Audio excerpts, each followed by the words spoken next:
Hello everyone, welcome to the next lesson and today's topic we start with lattice enthalpy और आज के video में there में भी अ लिटिल मोर नॉइस, आसपास का बैकग्राउंड नॉइस, ठीक है, तो you have to bear with that. तो स्टार्ट करते हैं लैटिस एंथैल्पी से। देखो, जब भी कोई आयनिक कंपाउंड बनता है, लेट अस से ए पॉजिटिव और बी नेगेटिव आयन मिला के ए बी बनाते हैं, तो एक मोल ए बी के बनने पे जो टोटल एनर्जी रिलीज होती है that is called lattice energy, right.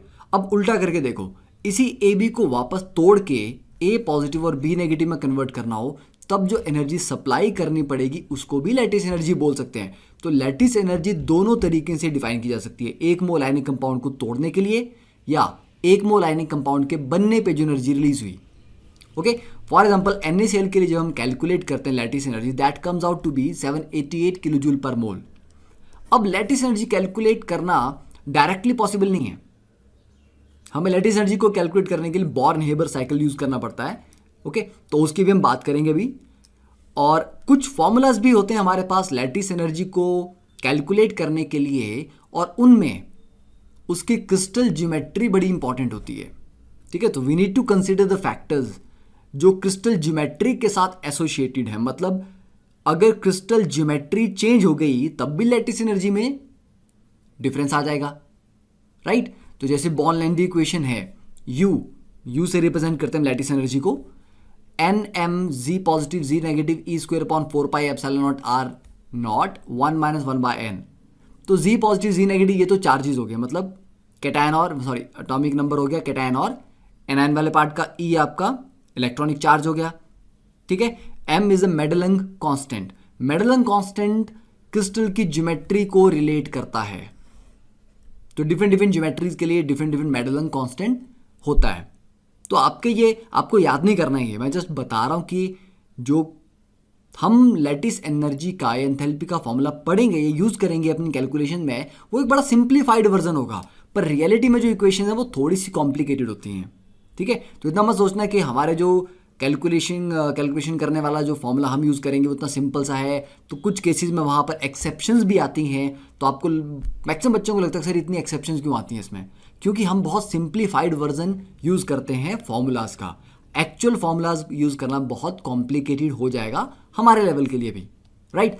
Then there is another equation, Kapustinskii equation, ठीक है। ये थोड़ा सा और इसमें फैक्टर्स इन्वॉल्व है, तो these are just for your knowledge कि हाँ लैटिस एनर्जी इस तरह से कैलकुलेट करने के फॉर्मूलाज होते हैं।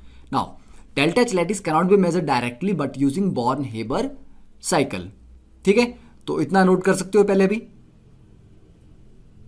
देखो, बॉर्न-हेबर साइकिल की बात करें, लेट अस से हमें सोडियम क्लोराइड बनाना है, तो सोडियम क्लोराइड बनाने के लिए आप डायरेक्टली इक्वेशन लिखोगे तो क्या लिखोगे, वो Na solid plus half Cl2 gas gives you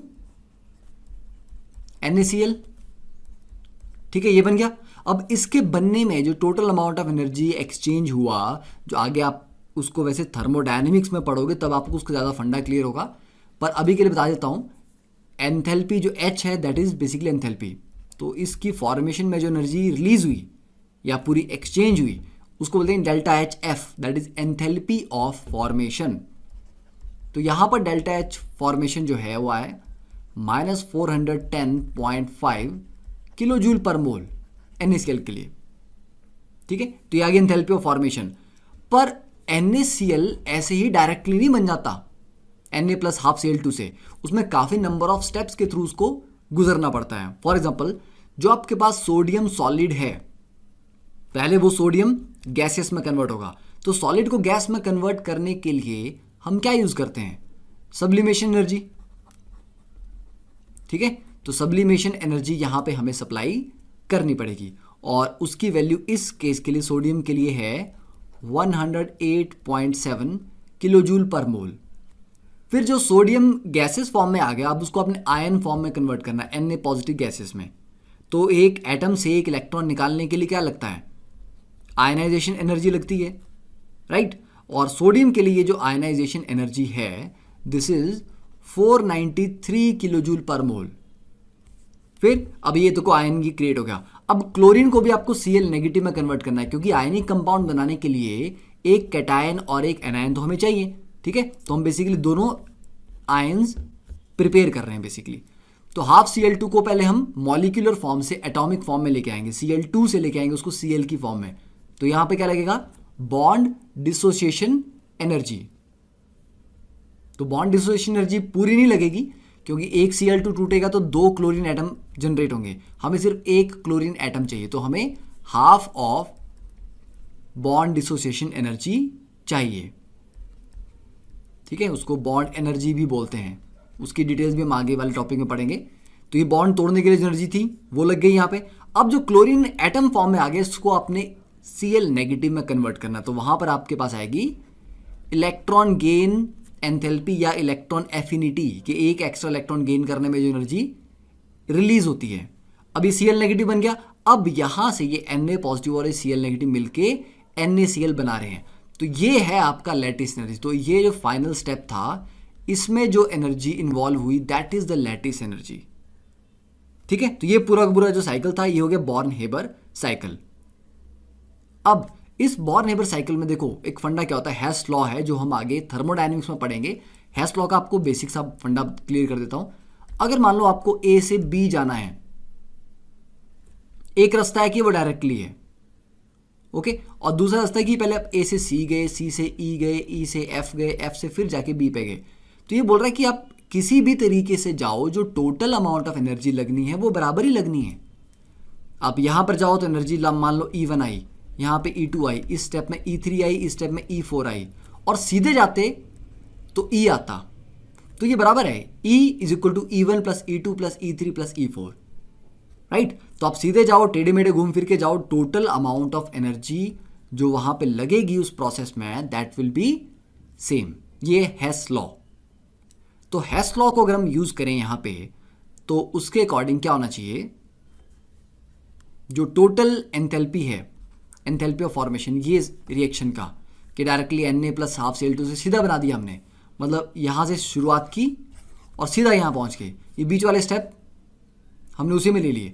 तो ये टोटल डेल्टा एच फॉर्मेशन है, ये क्या क्या होगा, ये होगा आपका सब्लिमेशन एनर्जी, ठीक है, सब्लिमेशन प्लस आयनाइजेशन एनर्जी लगेगी, plus half of bond energy लगेगी Cl2 वाला, प्लस इलेक्ट्रॉन एफिनिटी लगेगा, प्लस लैटिस एनर्जी, ओके। यहां से हमें डेल्टा एच फॉर्मेशन भी पता है, सब्लिमेशन भी पता है, आयनाइजेशन भी पता है, बॉन्ड एनर्जी भी हमें पता होती है। ये इसकी जो वैल्यू आएगी 119.5 kilo joule per mole. Electron gain affinity is 361.6।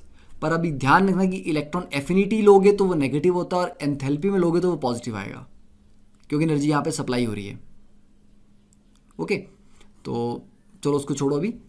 तो अभी के लिए ये सारे जो पैरामीटर्स हैं, डेल्टा एच फॉर्मेशन हमें पता है, सब्लिमेशन पता है, ionisation energy, bond energy, electron gain enthalpy, ये हमें पता है। तो ये सारी चीज़ें पता है, तो लैटिस एनर्जी निकल जाएगी ना।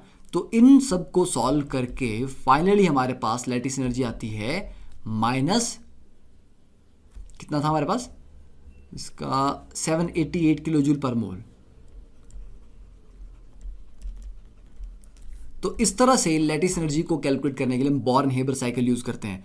तो अभी आपको बॉर्न हेबर साइकिल की बहुत ज़्यादा डिटेल में जाने की जरूरत नहीं है, क्योंकि जब आप थर्मोडायनेमिक्स पढ़ लोगे चैप्टर, तब आपको ये एंथैल्पी वर्ड समझ आएगा, और तब आपको ये सारी की सारी चीज़ें ऑटोमेटिकली क्लियर हो जाएंगी कि हमने क्या यहाँ पे किया था।